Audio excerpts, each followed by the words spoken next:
The crimson sun of Kepler 442b cast long shadows across the alien grasslands as Dr. Naz Malik stumbled through the towering silver fronds, her breathing labored and uneven.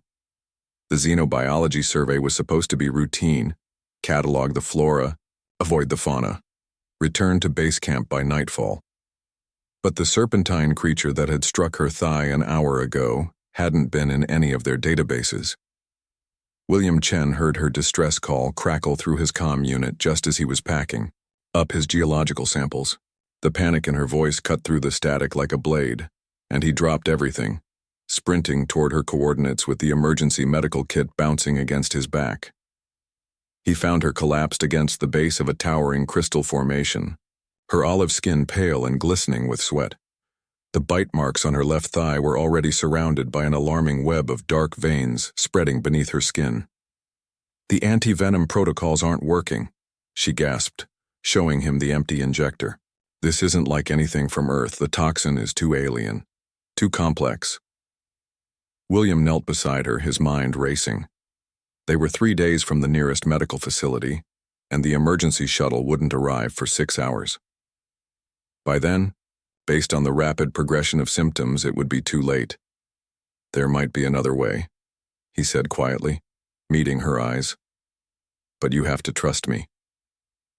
Naz nodded weakly. She'd worked with William for 2 years, had seen him solve impossible problems with unconventional methods. If anyone could find a solution, it was him. William retrieved a small device from his kit, a prototype bioextractor he'd been developing in his spare time. It looked like a cross between a medical scanner and a miniature particle accelerator. "This is experimental," he warned. "I designed it to extract and analyze organic compounds at the molecular level. In theory, it should be able to separate the venom from your bloodstream and neutralize it simultaneously." "Theory?" Naz managed a weak smile despite her pain. "I love your theories, Chen. They usually work." He positioned the device over the bite site, his hands steady despite the gravity of the situation. The bioextractor hummed to life, its sensors mapping the venom's molecular structure as it spread through her system.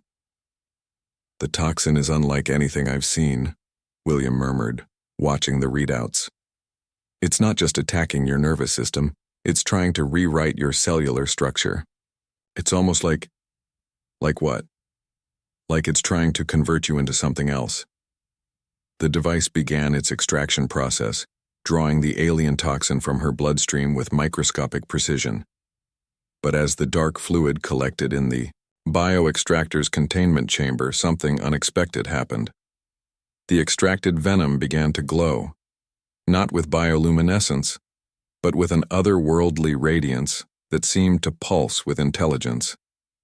"William," Naz whispered, her voice stronger now as the toxin left her system. "Are you seeing this?"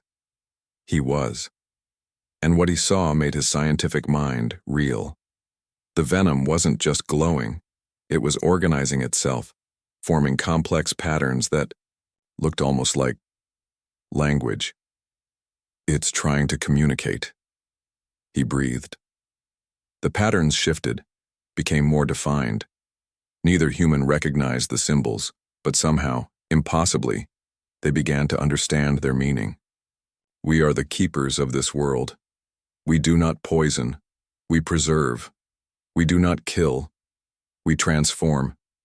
You are the first to survive our gift unchanged." Naz sat up slowly, her strength returning. "Gift?" The glowing substance pulsed brighter. "For millennia, we have waited. Countless species have come to our world. All were found wanting, too rigid, too limited.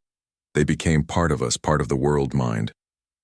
William stared at the bioextractor's display, realizing what they'd stumbled upon. The previous survey teams that went missing, they weren't killed. They were incorporated. "But you," the message continued, "you resist not through strength, but through adaptation. Your medicine does not fight our essence, it learns from it. Your technology does not destroy, it preserves and understands." The implications hit them both simultaneously. Humanity wasn't just another species to be cataloged and absorbed. Their approach to the unknown, their instinct to heal rather than harm, to understand rather than conquer, had marked them as something unique.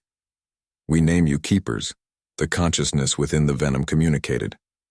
"As we have been keepers of this world, so shall your species be keepers of the stars. This world is yours now. Learn from it. Protect it. Help it grow." The glow faded, leaving behind a small crystalline residue that William carefully sealed in a specimen container.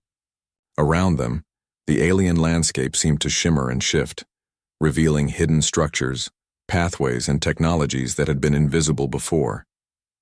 Naz tested her strength, standing without assistance.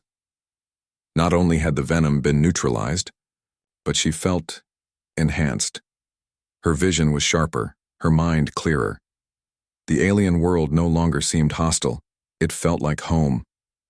"We need to contact Earth," William said, his voice filled with wonder. "This changes everything." "Does it?" Nyazi asked, looking out over their new domain. "Or does it just prove what we've always known about humanity?" William packed up the bioextractor, understanding her meaning. Humanity's greatest strength had never been their weapons or their technology. It was their compassion, their curiosity, their refusal to give up on each other. He had drawn the venom from her thigh to save her life, but in doing so, he had revealed something far more profound. That sometimes salvation comes not from fighting the unknown, but from embracing it with wisdom and care. As the twin moons rose over Kepler 442b, two humans stood at the threshold of a new chapter in galactic history, not as conquerors but as guardians of the cosmos itself.